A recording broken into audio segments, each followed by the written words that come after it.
These stunts you're about to see are dangerous. They were done by trained professionals in secure environments. Don't attempt any of these stunts, any place, anywhere, or at any time. Welcome to Iron Extreme, the show that gives you a look into extreme lifestyles. Hang on to your seats and prepare to go for the ride of a lifetime. Iron Extreme is an exciting new show full of action-packed, edge-of-your-seat excitement from start to finish. And it's hosted by Duffner. Iron Extreme is a show that has people spinning their wheels and doing backflips to watch.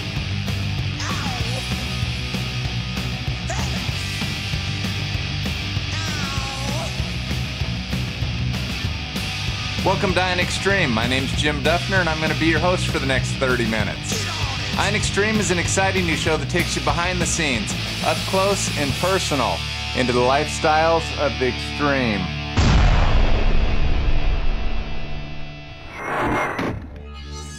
Today we've got an exciting show for you.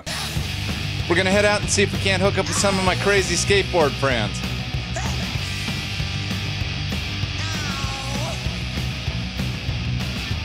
But first we're going to hook up with Gumm, who holds the world record for jumping a motorcycle farther than any other human being.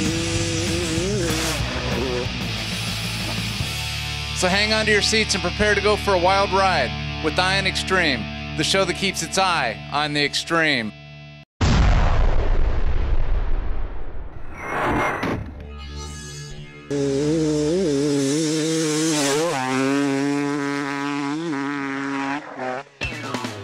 Hi, my name's Trigger.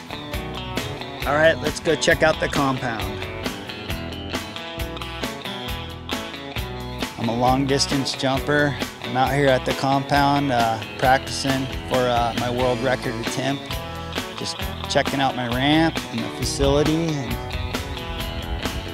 this beautiful compound. 2 years ago in the hot Las Vegas sun, Ryan Cape set a record that everybody said would never be broken. That is everybody except for Gumm, who set his own date for greatness.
When I asked Trigger why he jumps, he told me because he can.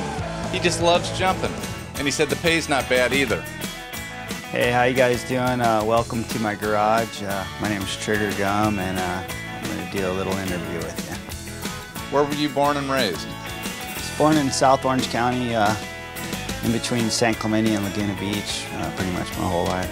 How'd you get into motorcycles? You know, I was always into motorcycles. I don't know, I had this little two-wheel passion from when I was a little kid, and just as soon as I could afford or weasel my way into a mini bike or anything like that, I just jumped on it. So who do you look up to? I remember when I was a kid watching like Evel Knievel, pretty much. That's probably the only person I kind of look up to, just because he took such a good beating, you know. He always got up and said something really stupid when he was all weeded and in shock. So did you get interested in jumping because of Evel? Yeah, pretty much. I had his little toy. You know, you'd wind it up and like play with his little deal. And I played with that toy till it pretty much broke. And I always was into motorcycles. So this first opportunity I could get, throw my leg over, I pretty much just jumped on it. Hi, I'm Judy, Trigger's mother. We call him Tag. Those are his initials. I tell everyone, see, wait, I'll take my shoe off. If he didn't have a small mother, he would be a 10-foot giant. And growing up, he was a perfect child, an absolute perfect child. He was so bad. I guess basically I was pretty crazy from day one. When I was like 12 years old, I got in a high-speed police chase with the Ramona Police Department, and it was like a 45-minute chase. I went through the hugest river thinking I'd shake these cops, and I remember looking back and like I go, oh, I'll go for the river, you know, he'll never go through the river. And I look back and I just hear him, whoa, whoa, whoa! He just pins it wide open, and actually, I look back and there was probably like 40-foot splash, and he was like underneath the river, and he ended up pulling it. I don't know how he pulled it through that river, but then there's like 4 more just going over these dirt roads and stuff, and they ended up cornering me. They flushed me out, and I had to come back through them. They had a roadblock, and I just looked at it and I go, oh, I got it. So I just pinned it. Just threaded the needle right when I was going through. I just seen them all drop their rifles and hit the dirt. It was pretty sweet. So I was in 6th gear, fast I could go. There was like 3 of them, like right on my back knobby. And I just made this spectacular turn, just all flat track, and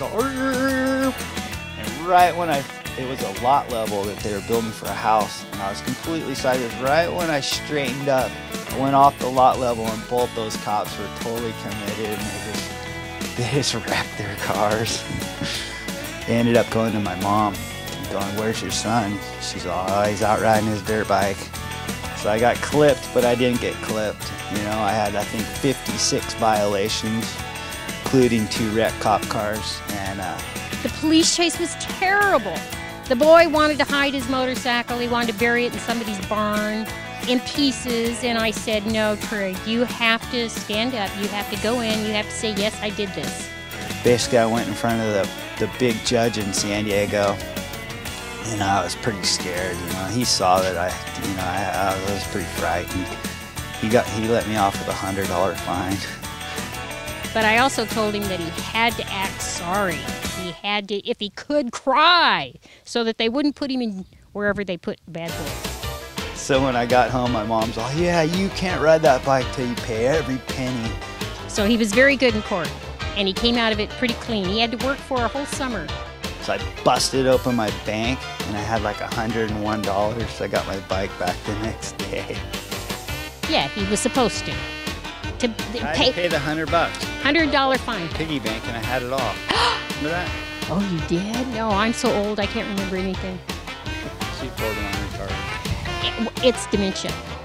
He was a good boy. Good boy. Started riding when I would say 6. Yeah, probably. About 6 years old with a bicycle. I have all kinds of pictures of him in the air. Do you get nervous when he jumps? No. No, because I figure I can't do that. That would be bad.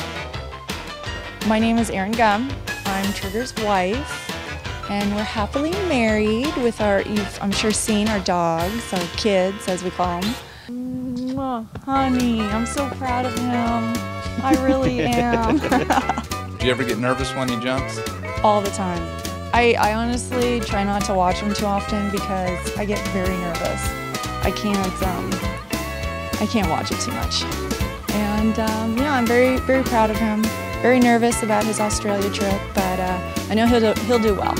So I'm not too worried. He makes it look easy. Is he going to call you right after the jump? He's going to have to, yes. Every time, every jump, every practice, he's going to have to call me. So we're going to have a huge phone bill, but that's okay. Just want to make sure he's all right. Huge phone bill. Tell us about Australia. Going to Australia to try to break the overall long distance record. And then gonna do the Krusty tour after that. Do some fire jump. I don't know, they got me jumping through a bomb that's gonna light me on fire, and then I don't know, they got something crazy in store for me. It's gonna be big, so everyone, you know, watch out for him. He's coming. I love you.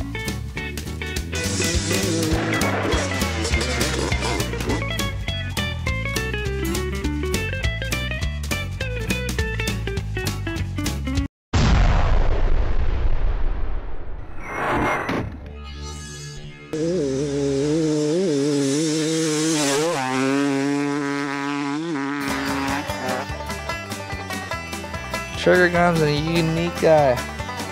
Trigger's a cool, mellow, down-to-earth guy until he gets on that dirt bike, man. And he just turns into a different person. He's just pure throttle. I've ridden with him only a few times, some select places. Ridden him out here at ramps. I mean, the guy's just crazy. He'll go out to Dumont, hold it wide open, come out here, hit a ramp, go out to Beaumont, pin it. He's just an all-around good guy. Trigger's a cool kid. Cool. I don't even know how old he is. Probably a little bit older than me, but I don't know. Trigger's a cool guy, and hopefully he goes for the record and sticks it. You know.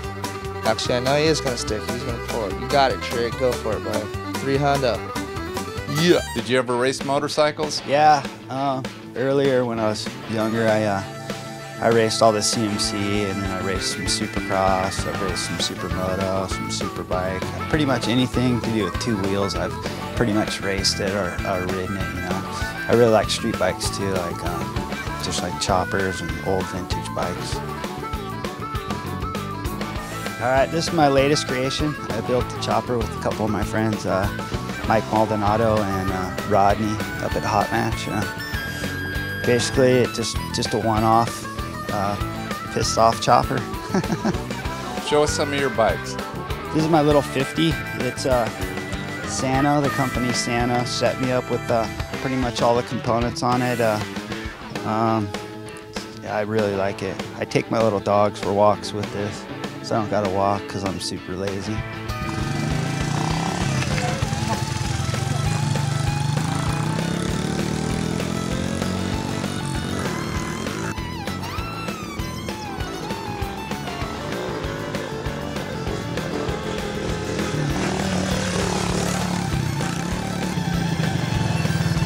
Faithful co-pilot. There you go, bud. Yeah. Get him!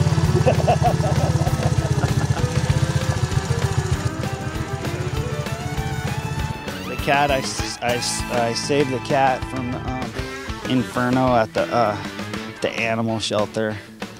She was getting ready to get axed, and I had to save her.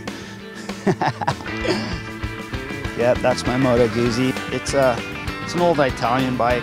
It runs super good. It's super dependable. Super dirty and greasy and oily, just how we like it, you know. It's pretty much original.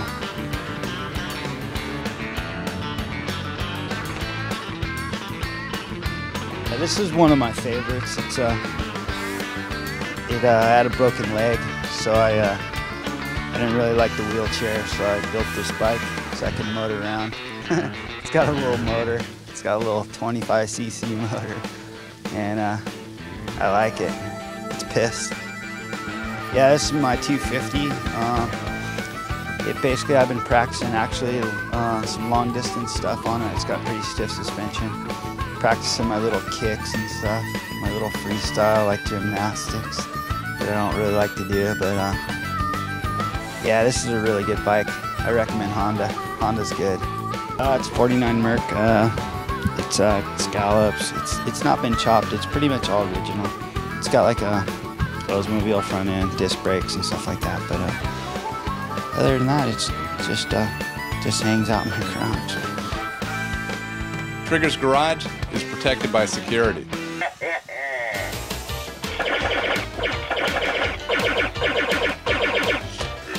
We had unwanted protection units invading the sector. He ran out of batteries. How long have you been riding on the street for? Pretty much before I even had a license, I was just taking bikes and just riding on the street, having fun with motorcycles, basically just from day one. Basically taking even my little 80s on the streets, doing it old punk rock style.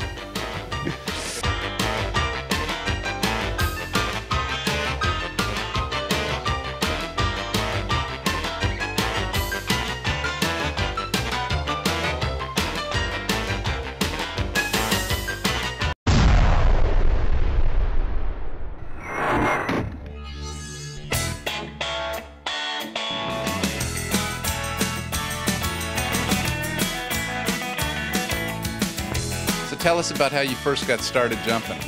You know what, just from a young age, you know, just in the neighborhood of just all the kids around the neighborhood just building a little kicker and see who could go the farthest. We do it with chalk on the sidewalk, and that was the first step into a huge staircase. Do you freestyle? I'm pretty much into long, like going really big. I never really was into gymnastics or anything like that. So like little kicks and stuff like that, I'm not too stoked on. But you know what? You know, a lot of people like it, so I guess it's cool. What have you been practicing for? Basically, I've been practicing to go to Australia for the day of records. I'm gonna go there and attempt to break the overall world record long distance. And I'm feeling super confident, you know. What is the record? Right now, the 500 record's 2:13.5, which I hold, and the overall record for 250 is 1:53. Or no, 2:53. 2:53. Have you set a goal for yourself? I definitely want to go 300. You know, that's my goal. Goalpost to goalpost, you know, football field. But we'll see. We'll see. Let's check out your ramp. All right, you guys want to come up and check it out? Let's do it. All right, this way.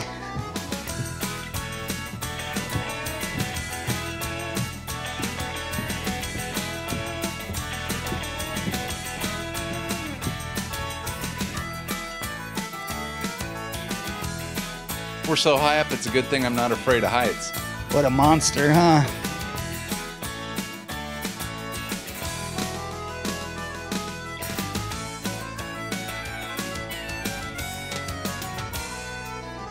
How did you ever come up with the idea of building something this big? You know what, when I was a kid, I'd watch like Evel Knievel and stuff, and I always kind of dug, you know, distance jumping. So basically, when I became of age, I just tried to take it to the limit every time I could. And that's how I came up with this. It was just destiny. I basically came up with an idea of building such a big ramp by my friend Anthony Kappa. He's no longer with us, and a guy named Johnny Airtime. We came up with this design basically to jump, you know, possibly 300 feet someday. What's it like hitting a ramp this big? Basically, it's total commitment, you know. At the bottom, you're just on, rolling on the throttle, totally committed, and when you ride up it, it's such a good transition. By the time you come off the top, it's the best hit you've ever hit, you know. It just feels like you're flying.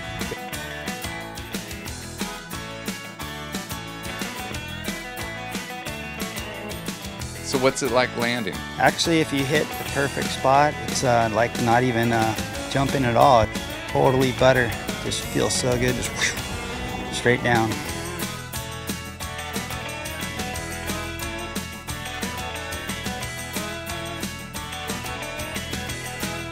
Right here at the last section, you're looking at about 23 to 24 feet. If you overshoot this, it's potentially fatal, you know.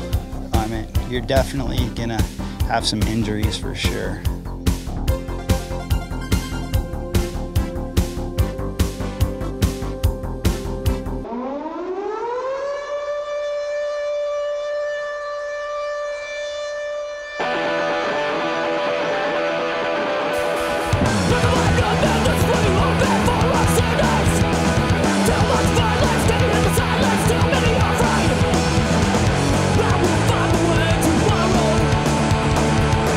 You know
About how many practice jumps have you done?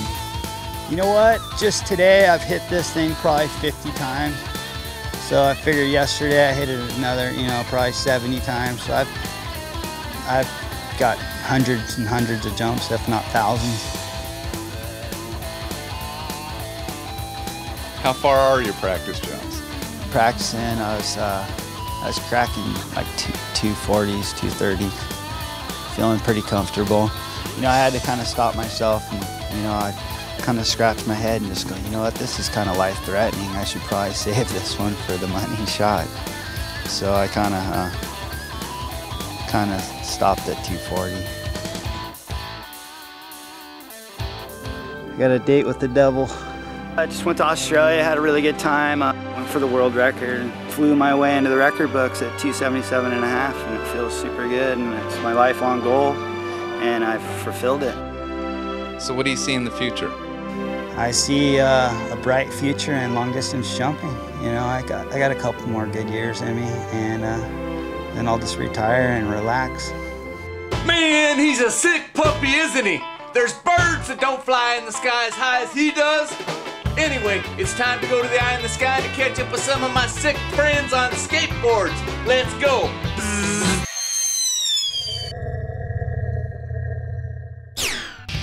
The good news is we caught up with my sick skateboard friends. The bad news is we're out of time for this show, so we're going to have them on the next show.